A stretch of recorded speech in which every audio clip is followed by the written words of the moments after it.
Yeah, I'm happy to start. So, good evening and Assalamu alaikum, everybody, from Irish Pakistan Professionals Association. This is our first generic session on interview preparation skills. Okay, so we won't be touching anything that is clinically relevant to any particular specialty.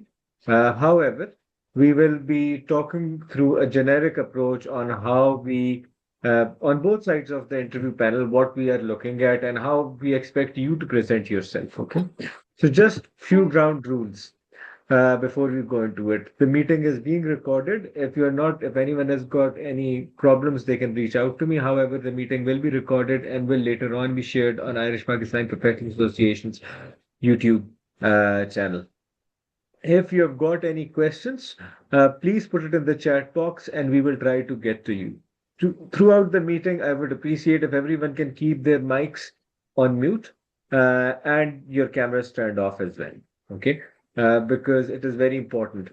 And finally, this is a very, very, very interactive session. So we are aiming for as much interaction as we can. Okay, because I or Adil or Yasser or Umair or Dr. Shahid, none of us would be able to answer your questions. We don't know what is going into your head. If you were in an interview last time and you were unsuccessful and you think there was a particular problem, come up with that. If you think that there's a particular question that you're struggling with and what sort of answer you should be give, anything that you have, any questions that you have, please bring it into the chat box and we'll try to get through to them. So joining me today for this preparation session is Dr. Adil Zafar, who is a consultant vascular surgery, University Hospital, Limerick. My name is Mustafa Mahmood. I'm the General Secretary of Irish Pakistani Professionals Association, and I'm also a consultant in emergency medicine in St. James's Hospital. We also have Dr. Yasser Bashir, who's a consultant surgeon at Midland Regional Hospital and St. James's. We also have Dr. Muhammad Shahid, who's a consultant anesthesiologist, and Dr. Muhammad Umair, who's also a consultant surgeon. We are all members of the Executive Committee of Irish Pakistani Professionals Association, and we are here to help you out through this journey. This is the first of many sessions that will be conducted.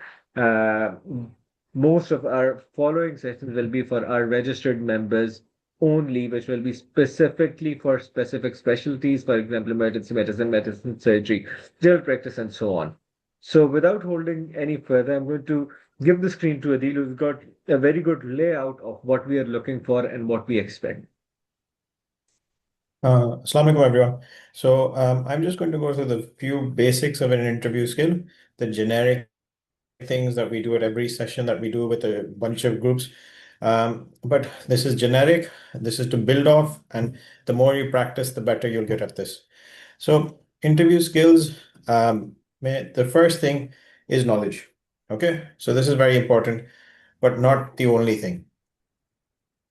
Only once the panel are sure that you have sound knowledge of the subject will an interview progress. So it doesn't mean that if you supposedly lots of people come from Pakistan and they've done surgery and suddenly now they want to swap to GP, which is perfectly fine. That is your circumstances. That's what you want to do. That's okay. You've done loads of medicine in Pakistan and now you want to do anesthesia here, which is fine. But the interview may ask you questions about anesthesia. You need to know them. If they ask you about questions about the GP program, you need to know them. It's not the only thing, but it is the starting point. That's where you start with. If you're interviewing for surgery and you've done surgery in Pakistan, you still need to know about the surgical program in Ireland. Don't assume that the surgery is the same, that they're looking for the same markers, the same things. It's different every time. You need to know it. If you're coming from obs gynae and the only job you're getting in is in ED, you need to know about ED. They're not going to ask you about your obs gynae experience too much. They need to know that this person I'm going to hire is safe and can do the job. So, yes, changing specialties, there's no problem. No one's going to say it's wrong to do or that, but know about the specialty you're interviewing for. And only once the panel is happy that you know about this, then they'll move forward. Most interviews are structured now. So there'll be segments where you'll have clinical, there'll be segments about your CV, and there'll be segments about the Irish healthcare system and things like that. So knowing these subjects is your base, and that's what starts. What what catches me, surprises me a lot of the times when we conduct interviews is that some people don't even know what's written on their CV. I ask them about a paper that they've written, and suddenly they're all blank. They have no clue what happened, how to go. If you don't know your CV inside out, it is a big detrimental sign.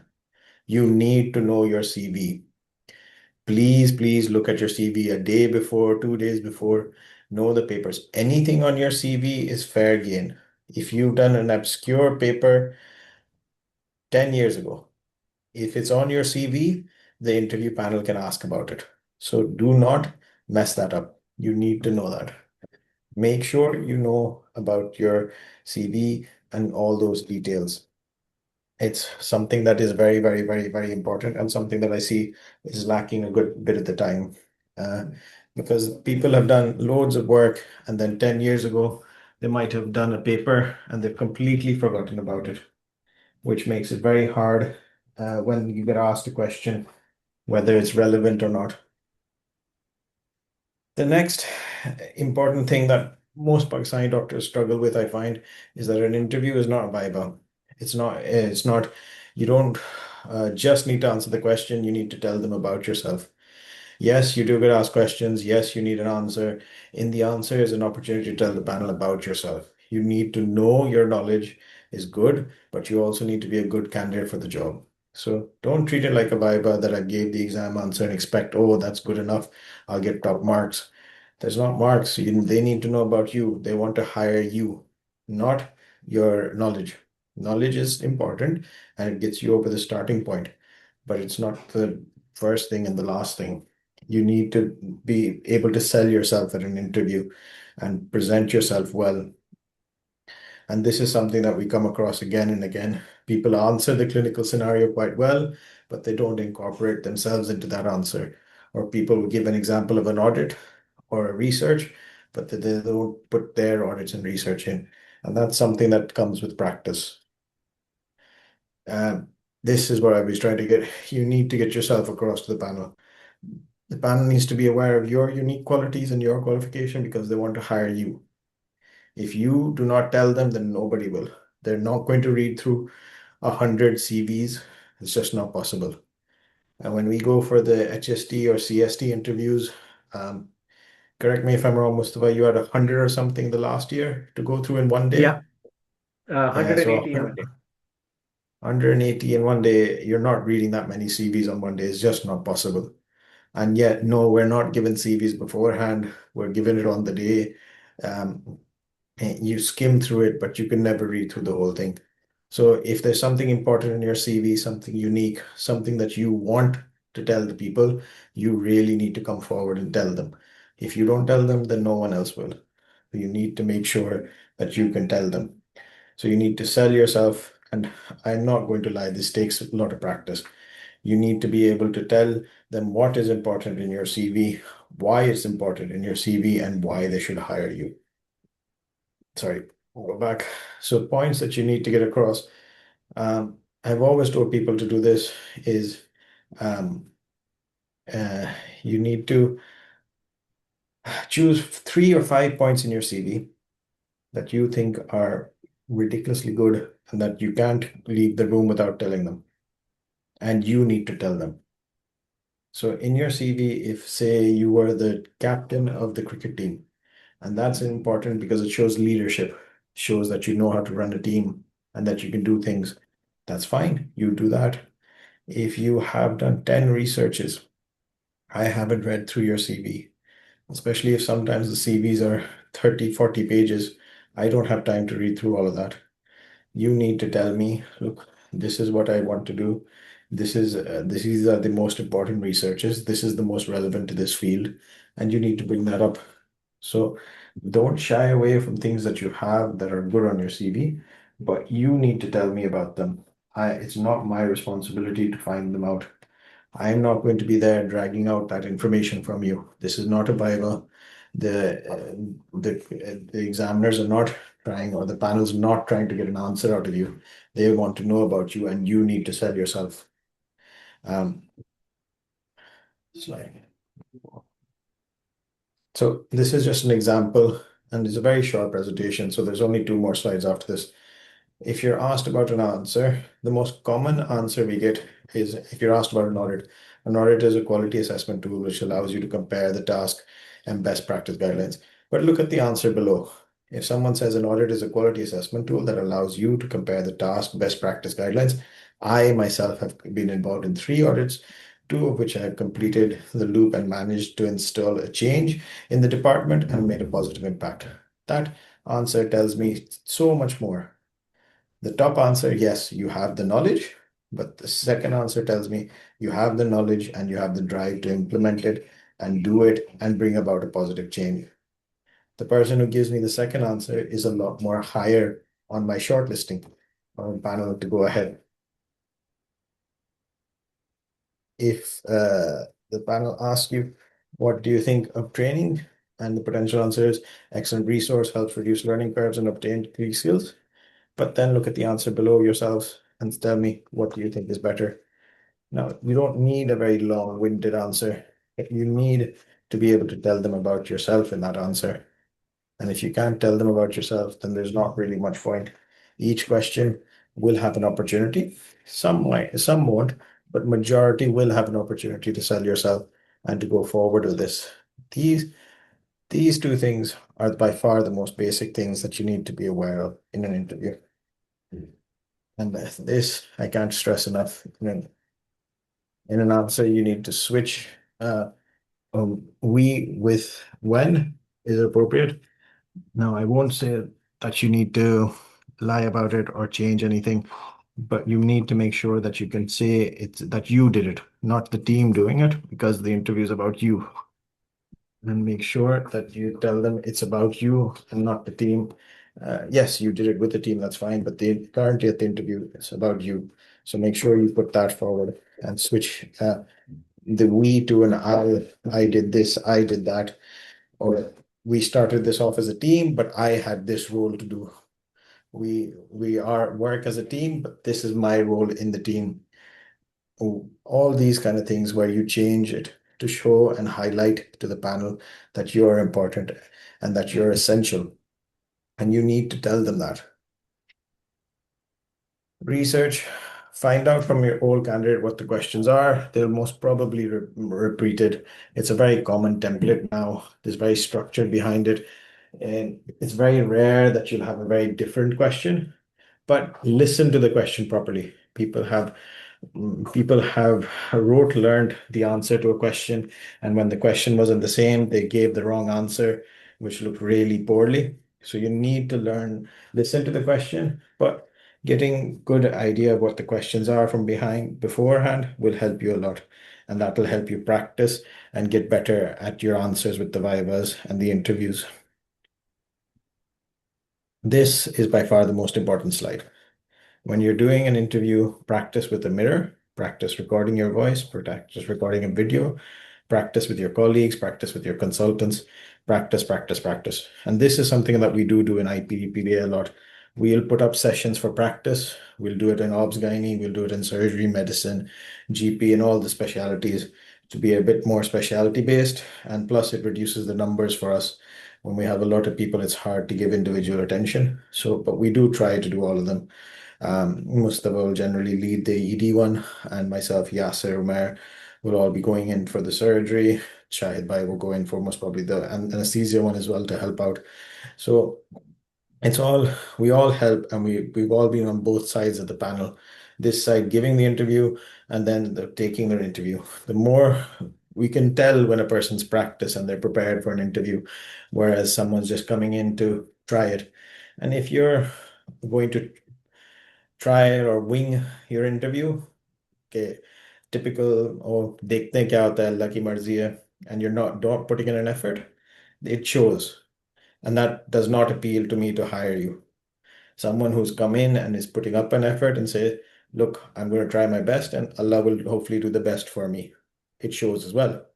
It's not the same as, oh, Allah ki marzi hai, let me just do whatever I want. It is very different. So practice, practice. The more you practice, the better you get at this. Um, that's the very brief presentation I have on it. But again, the last slide is by far the most important. Make sure you practice, get recorded. If you husband or wife, practice with a friend. Recording a video is not that hard. Yeah, and you all have phones at this stage, and you can all record a video and see how you do, see how you present, see what your body language is, see how impressive it looks or how not impressive it is, and improve on that. And the more you practice, the better you'll get at this. This is a very, very, very generic overview of what an interview is, but it has the core elements to do any good interview well. So I'll hand back over to Mustafa. And yeah, Thank you very much, thank Adil. That was really, really concise but extremely informative and has all the core components. Similarly, as Umair has mentioned, there are a few things about practice and how to use the five W's. So the first question that I have is from Naeem, and Naeem has asked me about CV. And so, Naeem, just to answer your question, because this is a generic session, certain specialties, for example, emergency medicine asks for a CV separately. I'm not entirely sure. And similarly for CST in surgery. So in our CSI, we do ask for your CV. We ask for information for we ask for all your information on the online form, and then we ask for your CV separately as well. So what Adil is trying to get through to you is that, there should be certain points in your CV that you really want to get across, okay? That you are you are, for example, you have worked with a guru of, for example, if you're applying for medicine and you've worked with a professor of medicine or the president of RCPI or some big master in geriatrics, that needs to come through. If you have been a part of a big research group, that has to come through. Okay. And I might not necessarily be able to go through your CV, or I wouldn't have had a look at all the different elements. It's not just me, Adil, Yasser, because see, we are interviewing probably 10, 15, 20, 30 candidates that day. You're not the only one. And the interview is time sensitive. So we get, for each station, we get few minutes, 5 to 7, 8, 10 minutes is the maximum that the station gets. So it's really important that those important points that you really want to get across, whatever it is, whatever makes you special, whatever makes you better than the next person or the person before, you need to practice how to get those points across. For example, if I'm thinking about emergency medicine, if someone has done a European trauma course or has done ATLS, APLS, or has presented at a conference, has something else in a conference or anything big, you need to be able to circumvent that question. For example, if they are asking you about your research, how do you circumvent that question to your presentation? That is a skill that comes with practice. That I've done this much, but let me focus on one particular thing that I've done, and this is this particular research, and I did this. However, the point that I want to tell you the most about it is that I presented it at European Geriatric Societies, whatever. So that needs to come through. It is really, really important that you practice those 5 points that you need to come through. Again, reiterating a few things from, okay, the next question is how can we justify that we couldn't get a job while being in Ireland? For example, I was in medicine, but my contract was not renewed. So I applied in PEDS as I had previous experience due to some personal reason. I couldn't move to another city. Now my CV doesn't look impressive. I have PEDS job, then medicine job, then PEDS again. I don't know how am I able to justify it, though all my exams are in medicine. So I'm assuming that I can answer you this are one, Mustafa. uh, looking for a post in medicine, just to clarify, and you don't want to work in pediatrics. You're looking for a job in medicine.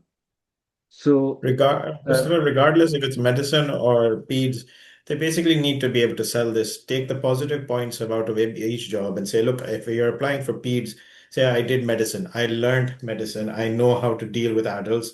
It's given me a better understanding of dealing with adults and dealing with patients' parents because I dealt with adults. You need to be able to sell it, but that'll come in individual practice. More you practice, the better you get for these answers. But it's a good thing to think of these questions, sorry. Think of these questions and have practice them. You just need to be able to sell it in a way that sounds positive. Absolutely. For example, many people who have worked in anesthesia, medicine, pediatrics would be applying for general practice questions. Okay. So you just need to bring that experience, channel it into it. That, working in pediatrics taught me how to counsel patients, how to improve it really had to improve my communication skills. And I know that I can channel that into medicine because, again, medicine is all about talking to your patients, listening to their concerns. And working in pediatrics has given me that edge that many other patients who have only worked in medicine might not necessarily have. So it is somehow how you channel it. Again, as I said, that we wouldn't have the time to go through that. How many jobs have you done in the past? As in, was your last job in pediatrics? Was your last job in medicine? What matters is that in that interview, how you channel the positive aspect of it rather than the negative. I wouldn't say, oh, listen, I went to pediatrics because I couldn't move the city. No, I went to pediatrics because I had an interest in pediatrics and my personal circumstances forced me to do pediatrics, but I took it as a learning opportunity and I worked on this, and this is what I learned out of it. So whatever your jobs are, um, you need to channel it through the positive aspect because each job, and it's not that me or Adil or anyone else who's going to guide you for interview is asking you to lie about it, it's asking about to make up. No, it's not a makeup. You actually learn, pick up things from other jobs, you know? Just as Umair has put a wonderful answer is my long-term commitment is always in medicine. And these roles have, community strengthened this, team working, and now I'm back to the chosen specialty. So you just need Yeah. to channel the positives out. That's a very good answer, the way Omar has channeled it. To be honest, Umair has these answers, Mustafa has these answers, I have these answers because we practice so much for our interviews.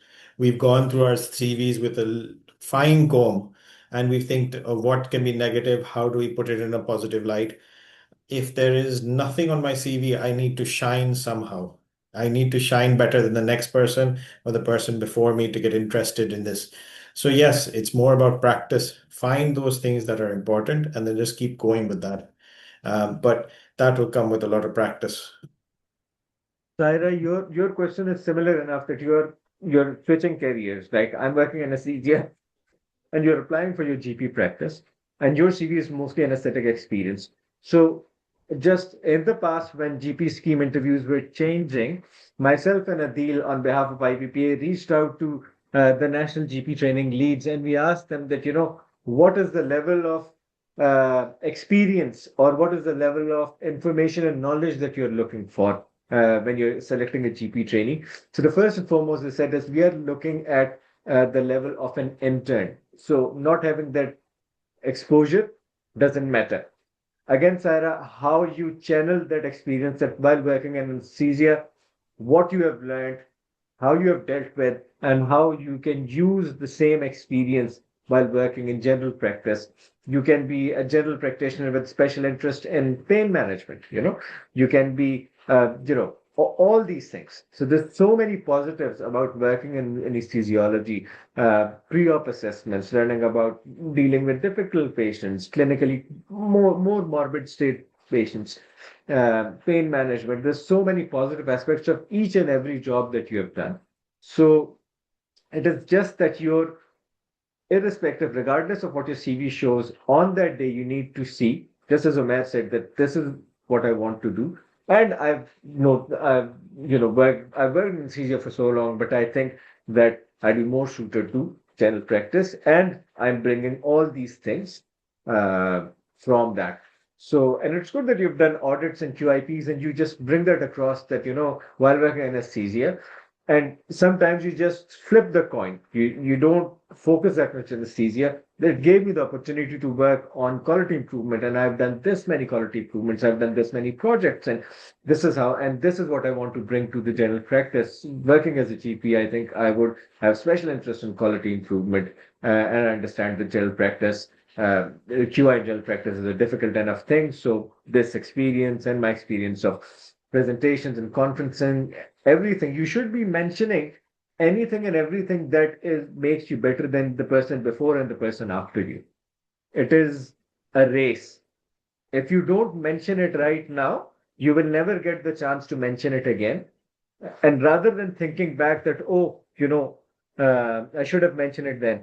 So it is really important that you really think about those questions, frame those questions. Again, for most of these interviews, the questions are out already. It is an open book exam in a way. You know that they're going to ask you about your CV. You know that they are going to give you a clinical scenario. You know that they might ask you for and a difficult interaction with a colleague. So these are the questions that are there. Okay, they're going to ask you something. Why are you the most hireable person? Something on those lines. So it is just how you channel those things into your answers and how you flip that question. Just as Omer said, that's a very good answer.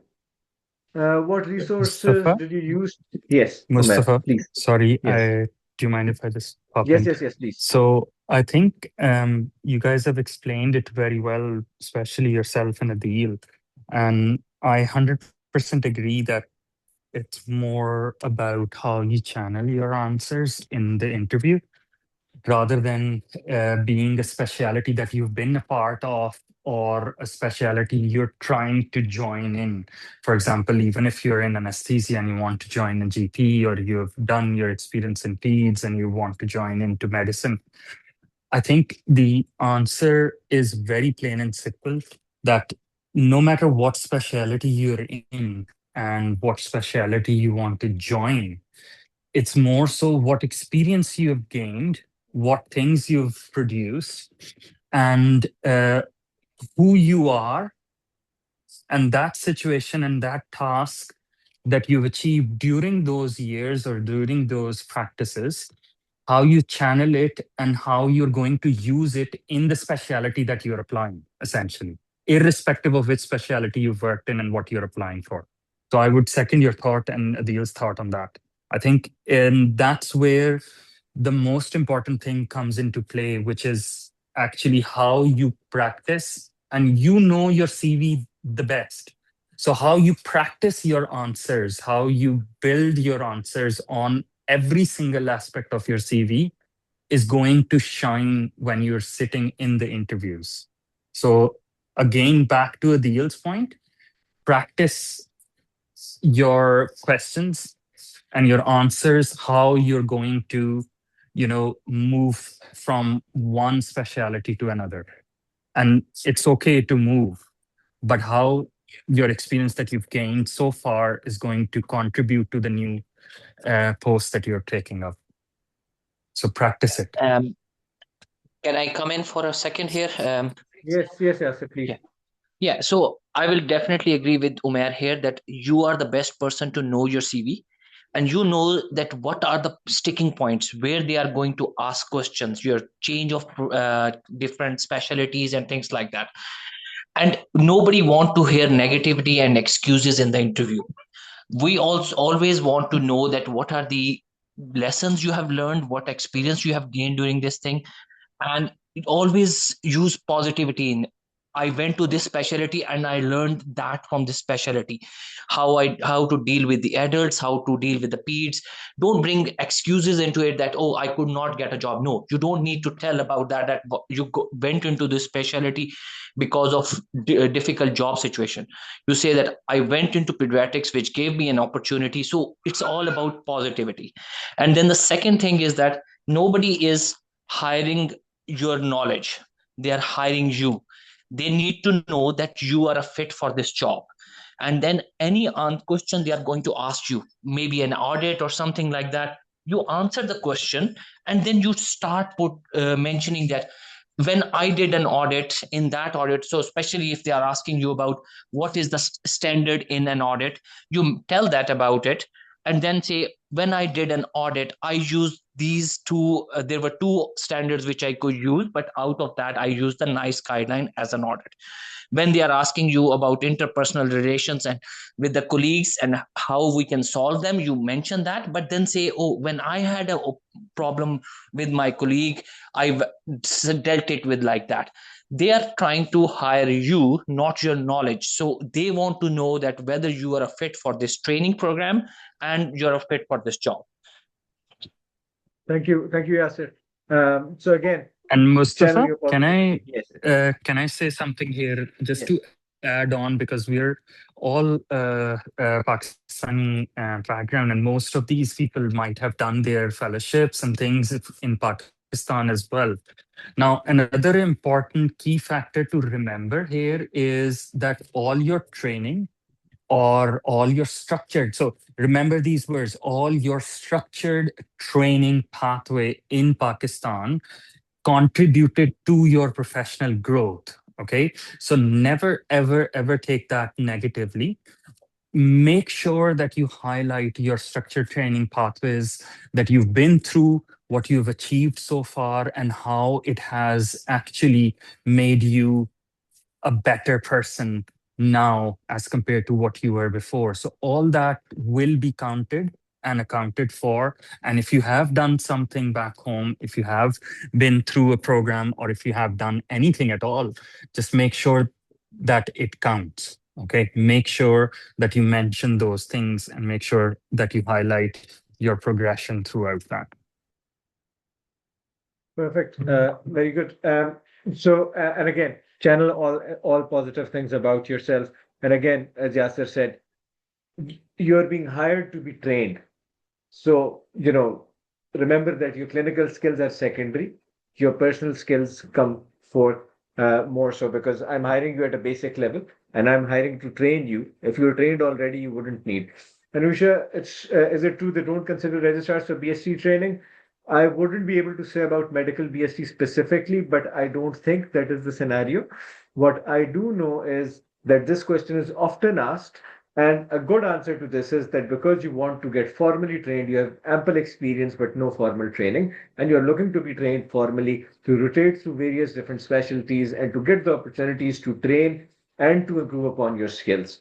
So again, you need to channel that experience, and as a part of my registrar, I've done this, and I think I will be a fantastic BST trainee because I have all these skill sets already, and I would be able to help and shine. I would be able to focus on XYZ more than this, which others. So again, I don't think there's any such rules that they don't hire. Of course, if you have a lot of experience, you just need to justify why are you applying for, and you need to see, you need to show career progression as well. So if you are working as a registrar for 5 years and you don't have your memberships, you don't have any conference presentation, you don't have any audits, well then you're in troubled waters. You need to see show career progression, and you need to tell me that despite having 4 years, 5 years, 6 years of experience, why should I hire you as a trainee? And you need to convince me. And that is again back to your communication skills, back to how you channel that experience, what Umair, Yasser, Adil all have said. Ravish, you have asked that can I talk about other jobs that I have outside of medicine? Absolutely. It is so important, because other jobs might have a focus on team building or leadership or empathy, or there's so many elements. So anything that you think has helped you become a better doctor, or become what you are today. And that could be a pharmacist, that could be a physiotherapist, that could be a healthcare attendant, that could be, if you have worked in as a waiter in a restaurant, if you have worked on a till, you're much better dealing with customers, your communication skills are very good. So all those things that you have learned in a previous job, and again, how you channel the positivity out of it, as Omer, Adil, Yasser have all mentioned, it's really important. And it is absolutely worth mentioning, particularly if any of them feed into any of the strengths that we're looking for: communication skills, counseling, clinical skills, team building, leadership, empathy, anything and everything. Ikram says, I'm sure In working this, in the same Mustafa, hospital. Yes. just to give an example in this, there was a person who came to our interviews that had been part of a band. And the way he said it, in the band, we organized events. We talked to multiple people. We had to get sound engineers. We had to do this and that. And I was a key part of that. So my organization skills have improved. Now you could think a band is not something you'd want to bring up in an interview, but the way he brought it up made it sound very good. So anything that you have outside, you can still improve just the way you present it. You just have to use that. Yeah, just use positives out of it. And I think there was a question about CV. In a surgery MBST exam, CST exam, there is 2 minutes for the CV. So there's a presentation which you have to give on your CV, which is an excellent opportunity for anyone who's going for surgery, because this is a question which is already out. So you have 2 minutes to shine there, and the question is out. I will say that whoever is preparing should have 2 minutes, 2 minutes and 10-second CV prepared, because when you are in an interview situation, we usually speak a little bit faster, so we get over that in 2 minutes. But it should not be long. Nobody will allow you to go beyond 2 minutes. So, but you don't want someone to finish at 1 minute and then not touching the important points which are there in the CV. So in CV, yes, CST in surgery has a 2 minutes presentation. Yeah, so we might go through that in the individual surgery section because I don't think other people have that presentation thing. But once we break out into groups, and we'll do it in the surgery section. Very good. So do they consider people with a lot of experience and how to sell my CV better? Again, all this about how to sell your CV better. As Yasir said, pick out the positives, practice, practice, practice. As Adil said, practice, practice, practice. Um, they will consider people with a lot of experience, but you need to justify that why and how should you be, on top of, are you better than the other people? It doesn't come across as a negative, but again, you need to show career progression that, you know what, I've done all this. I've not wasted my time. In the last 4 years, I've done X, Y, Z. Whatever your specialty is, I've worked here, I've volunteered here, I've written this, I've done that. So, absolutely. And will it affect my application if I'm not working in an acute hospital, as I'm currently working in geriatric rehab hospital in Dublin? Then, same thing. Depends on how you channel it in. It wouldn't affect your application in a negative way, by all means, as far as you're working in a hospital with a consultant. And again, you just need to bring out what you're learning from there, because working in rehabilitation hospital is a fairly challenging task. It is probably more challenging than resuscitating someone with pulmonary edema or managing someone's hypertension, because these patients have multiple needs, and looking after all those needs and organizing that involves a lot of teamwork, MDT team, leadership, all those things. So again, you just need to channel it in. You just need to be able to communicate all those positives about. And that goes for all of the specialties, as Omer, Yasir, Adil, they've all mentioned, that doesn't really matter what your current job is. You learn from that job, and what are you bringing on the table? You're not bringing the table, you know what, I'm not good because I'm only working as an SHO in a rehab hospital, and the other person is a SHO in Limerick or SHO in James's or Galway, and they're much better. No, I am better than them because working in this geriatric rehab hospital, I've learned managing a multidisciplinary team. I'm a part of this. I have these complex conversations with their families, and I've learned and improved upon my communication skills. I've learned team building. I've learned this, that, and the other. So there is absolutely it won't be against you.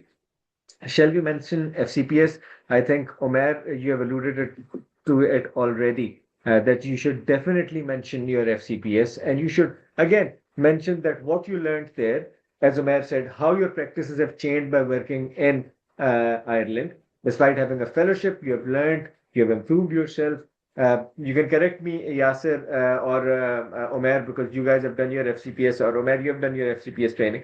So you can correct me if I'm wrong, that you just channel it through, you just improve upon that, I've done my fellowship. Omer, I'll let you answer that Sorry, probably. say it again, Mustafa. So I someone was has in asked theater, that so I should we didn't mention listen. FCPS? Yeah. And Oh, how do yes, we? definitely. Yes, Definitely. That's what I said exactly. in the start, that I think definitely you should mention that. And the most important thing there is that you should mention that you've done a structured training program in Pakistan. You've completed your FCPS with a formal exit examination, and that you've done this, and this in your training program while you were there. And the thing is that you have also done a dissertation and a thesis. So that's your research and academic end of things. You've helped in, say, for example, you were the roster in charge. So that puts in your management experience. You've done in, undergraduate teaching. So that gives you teaching and training experience. And, you've done an audit, which gives you like QI experience. So all these things, it's up to you how you channel all those things in your interview. Okay, so don't leave it out is my short answer, and make sure that you assess your CV and you channel it according to your accomplishment during your structured training program in Pakistan and how it helped you gain an experience. And also you can also mention that these are two distinct, you know um, groups, where one is an Eastern or Pakistani training pathway, and the other one is a Western training pathway, and how your experience or your volume from that training pathway will help you in being a better, surgeon here, or being a better medic or pediatrician here. So, always and always channel those things into something positive. I hope that answers it, Brilliant. Mustafa. Thank you. Thank you very much. That answers. Dr. Shahid, you're online. Can you tell me a little bit about FCPS and anesthesia and training in Pakistan? Because we've got a few questions about anesthesiology. Sure, Mustafa. And first of all, I really want to appreciate all of you, especially Adil, yourself, Umar, and Yasser, that you have very good structured plan for putting up this presentation. And you have touched all those important aspects which are highlighted in the interviews. So to be honest, it's very good and it will be very helpful for all of them.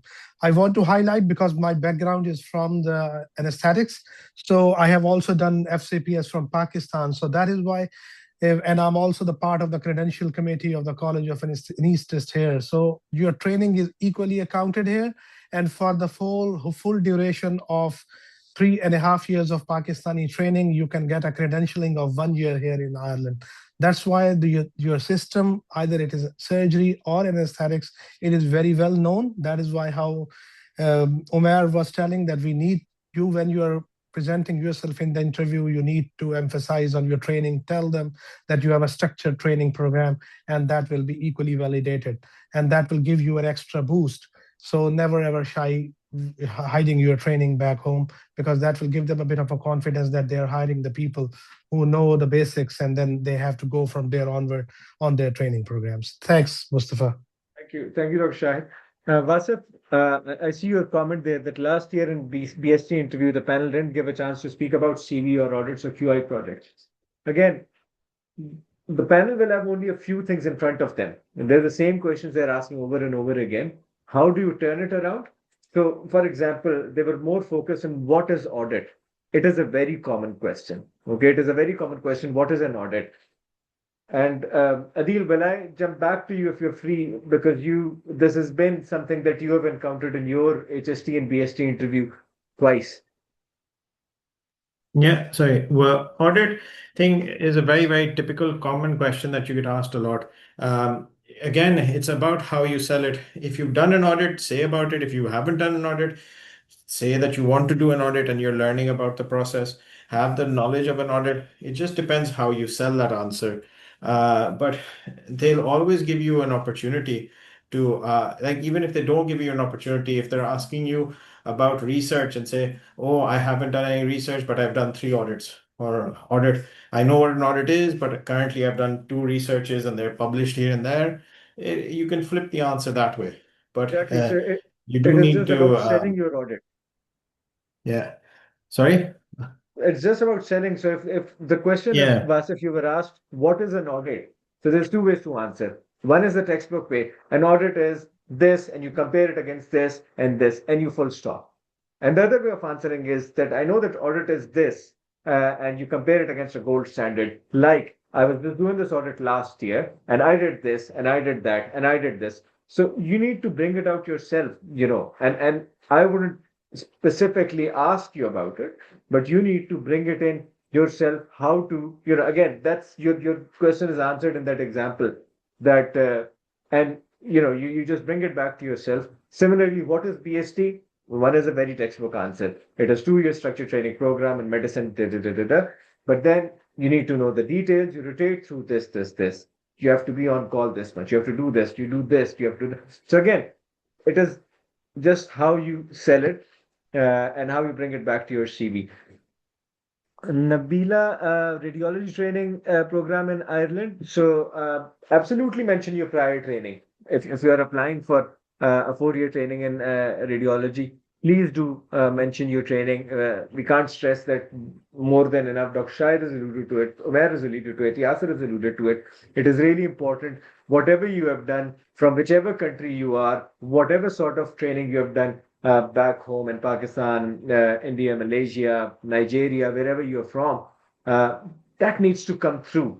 Because, and not just that I was trained there. How did the training impact you? How did training make you a better doctor? What you learned there? How did you change? How did you modify yourself? So again, I need to know that your practices, that you learned a lot of clinical experience, but coming to Ireland, you have changed your practices. You're still a very strong clinician. However, you have amalgamated those clinical skills and the soft skills here, and that is how you have a much better hand on a lot of things. Uh, uh, Someone has just texted me. I've done FCPS pediatrics, MRCPI peds. I've recently cleared European peds boards of pediatrics, and they say I'm overqualified. Again, Hira, it just how you how you bring it to the table.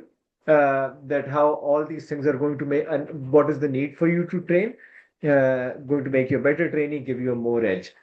Uh, can we sell our Sorry. There was another question, I think, that I've missed. Ramesa, we don't know when is the CST shortlisting expected. As I said, it is a generic interview session. We can't comment on specific specialties.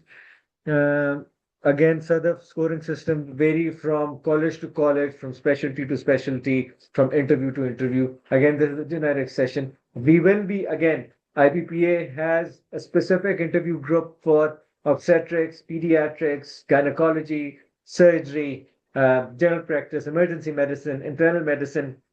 There we have got mentors who will talk you through and will have any specific ideas about it. But those sessions will be specifically for our registered paid members only. So please do subscribe to our membership. The next question that I'm going to jump on to is, if we give a great interview and we don't have good scores in other requirements, will they consider it? Anusha, this again varies from college to college. There are certain colleges who just take your interview at the face value, that all your scores are used only for shortlisting, and everyone starts with a clean sheet when it comes to your interview. Okay. While there are other colleges and specialties who do bring your shortlisting marks to your interview as well. So for some of the specialties, it is an aggregate. For others, it is your interview is the day to rule and shine. So again, this is something that you just need to be very good about. Again, if it is an aggregate, it is an aggregate. If it is only an interview, it is only an interview. Ali Kram, they ask about event of problem solving in the department by yourself, how to answer that, as I haven't come across such event where I resolved an incident or trouble in the department. Ali, I'm assuming that you're working in Ireland.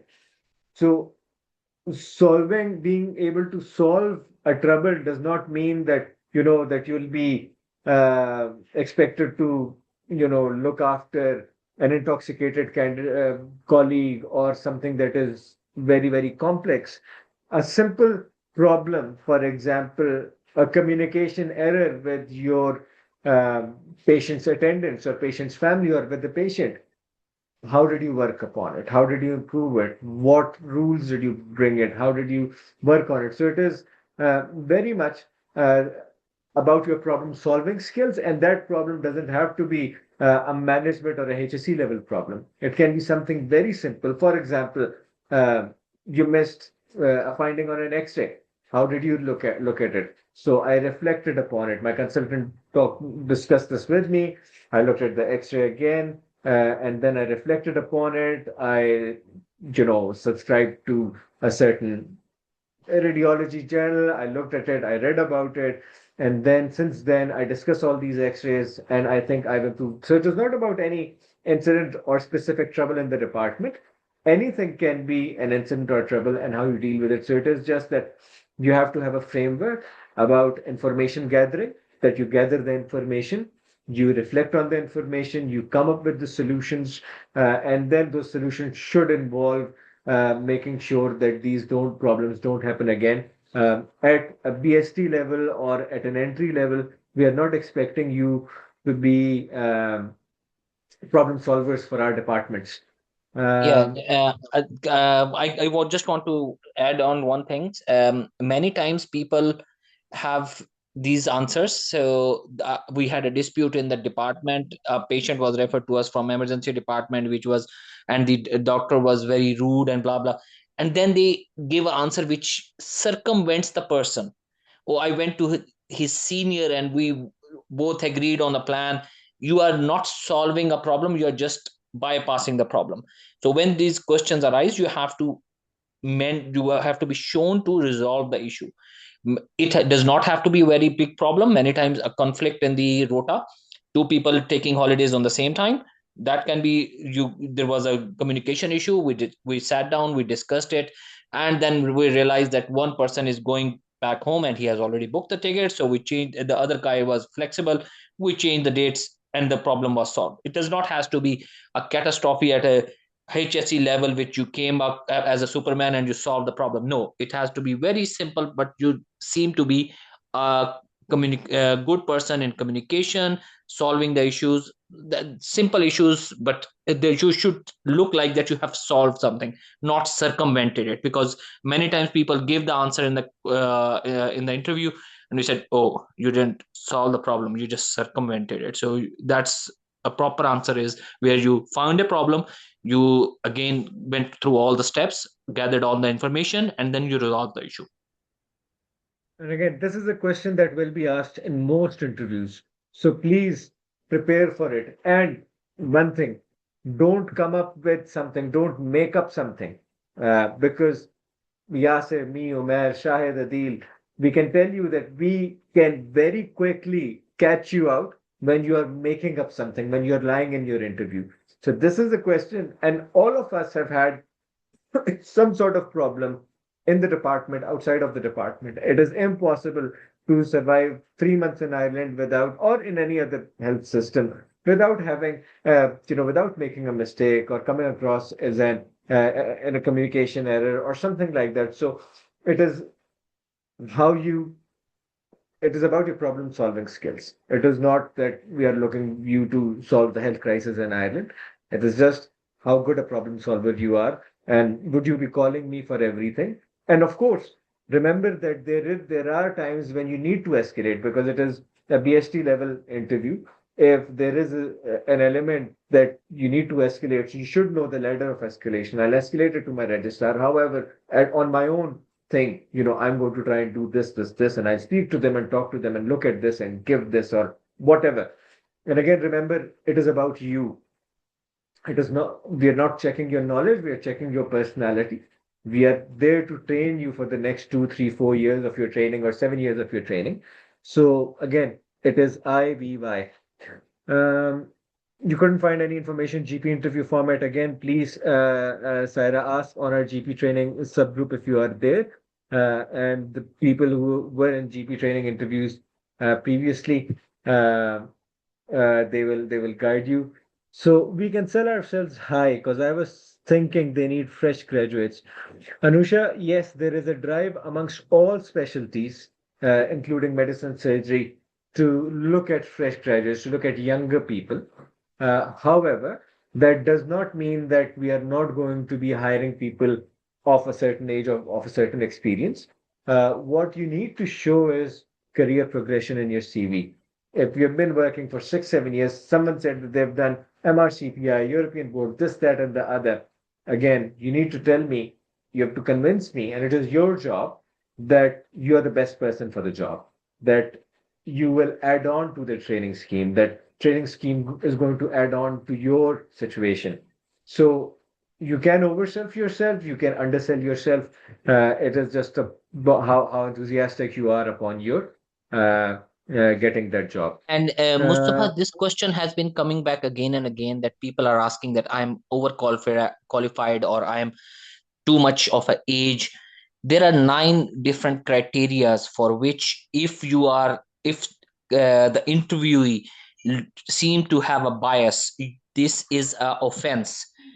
Age is one of them. You cannot be biased against you because of your age. So this is, just take it out of your mind that somebody is going to be biased against you because you are of a certain age or you have more experience than the person. People here, they do their MDs, they do all the other things in order to get more experience and shine in their CV. So don't think that having too much experience is going to go against you. It's just that how you sell it. Okay, so just this question is coming back so many times, so I just wanted to mention that it is one of the 9 things where you cannot be discriminated against. It is an offense to do that, and in the beginning of the interviews we are told these are 9 things. Don't even think about discriminating against somebody based on these 9 criteria, and age is one of them. Brilliant, Asir. And again, And just leading on to, yes, Umair. can I would Yes. add on to what Mustafa and Yasir are saying. So don't be, you know, too caught up with this theory. And the other thing is that there is, I, again, I can't explain it in words, that don't, there is a very fine line between overselling yourself and being realistic of what you've done and how it has guided you through your career progression.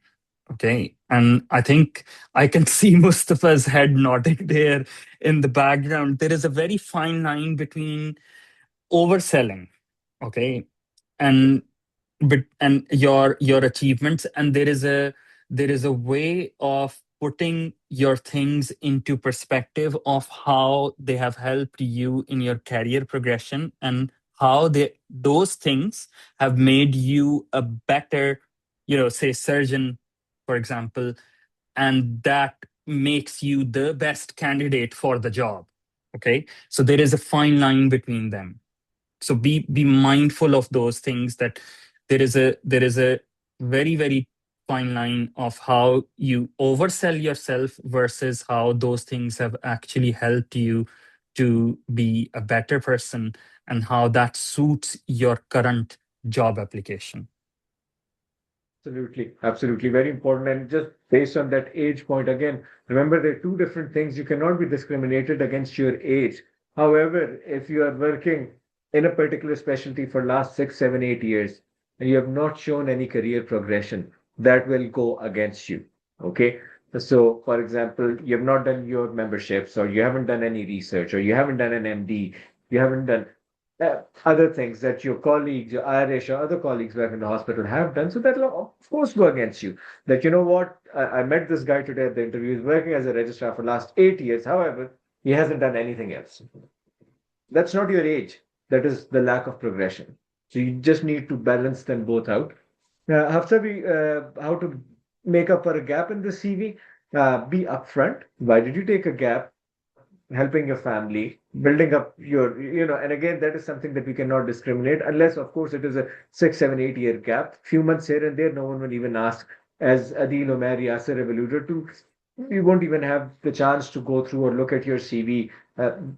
If you tell us about the gap in your CV, in your presentation, if you are a surgical candidate. Otherwise, we won't, if it's a short gap, it is all right. But again, positive light, phrase it, being a mother or being helping a family member. There's a lot of things that you learn with it. And doing all this, I learned this and I learned this. And all that empathy and all that sympathy that I've learned during that gap, I'm bringing it to this table.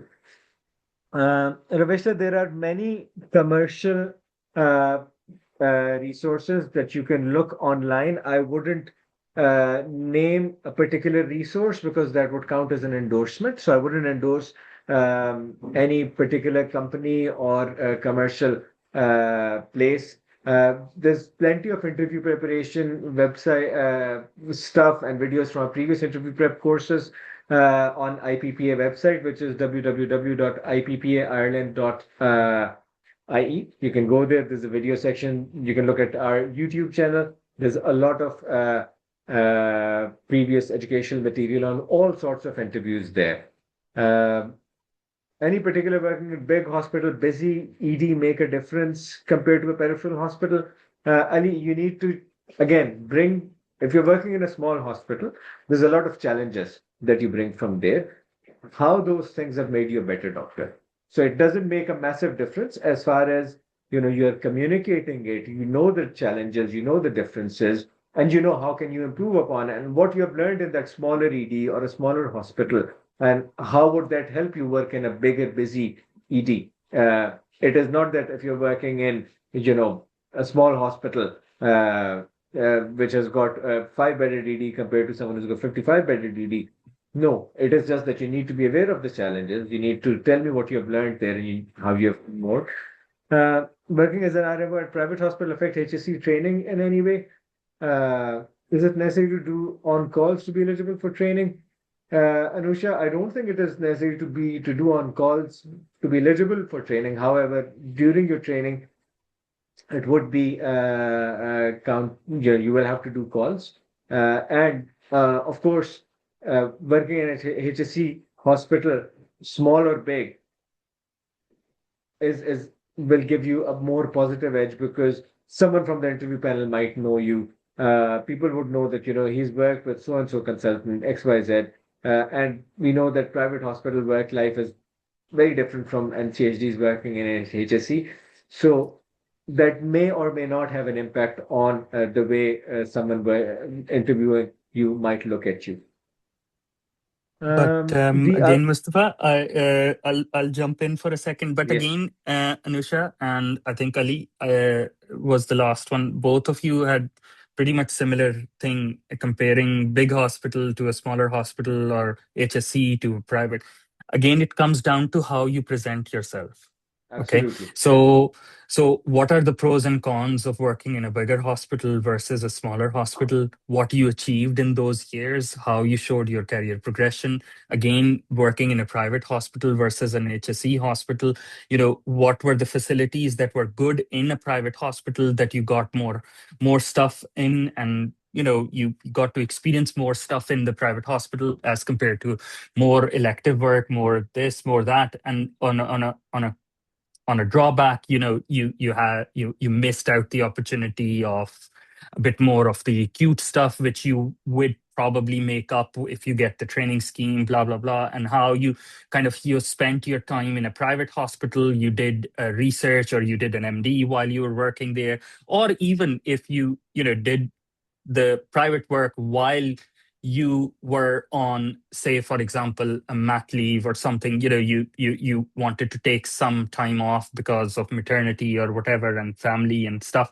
there is no harm in doing that. It is how you present yourself, what opportunities you had, what your pros and cons were, how you understand the dynamics between an HSC hospital or a private hospital, how you understand the dynamics of a smaller HSC hospital versus a bigger HSC hospital. It's how you phrase it. You took out time to work in a private hospital, that's fine. You didn't want it to do on calls in the private hospital, that's absolutely fine as well. Your objective during those years was to take some time for family reasons, and you took that job. But while you were on that job, you showed these 5 things in your career progression. So you did an audit in a private hospital, you did research, you did an MD, all those things make learned, it and there's count. communication skills Exactly. and risk management. Exactly. Absolutely. So it's how you phrase yourself. It's not about A public versus private or a bigger versus smaller hospital? Thank you, Matt. I think we are 7 minutes over the time that we were hoping to close off. We have obviously answered most of your questions. If there's any questions left, please you can email us or you can ask us on our WhatsApp groups if you're a member of them. Someone said where to get a membership. The email that you got for the Zoom registration, there's a membership link on there. You can subscribe to our membership on our WhatsApp groups. There are specialty dedicated WhatsApp groups, and we will be carrying out specialty specific interview sessions where we'll be asking you very specific questions. We'll be doing mock interviews between now and March. There'll be 50 to 100 various different sessions on various different interviews. So please subscribe to our membership. You all have a link to that in your emails with confirmation. And be a part of our specialty training groups. And we are here to support you. And again, thanks to Dr. Shahid, Umair, Adil, Yasir, and thank you all for all of you to come up and join us. And from now onwards, if you're on our WhatsApp groups, please do share your questions, share your concerns, how to do those things. Because me or Umair or Yasir or Shahid or Adil, we can help you, but we can only help you when we know where the problem is. If we don't know where the problem is, we won't be able to help you. So, get that ball rolling, because now is the time, and practice, and as much practice as you can. So can I ask if interview wanted consider switching to medicine job again? No, absolutely not. Please don't switch anything. Just bring that experience that you have in a particular job and how you're going to be relevant in the other job. So thank you all. I hope we have answered all the questions for you.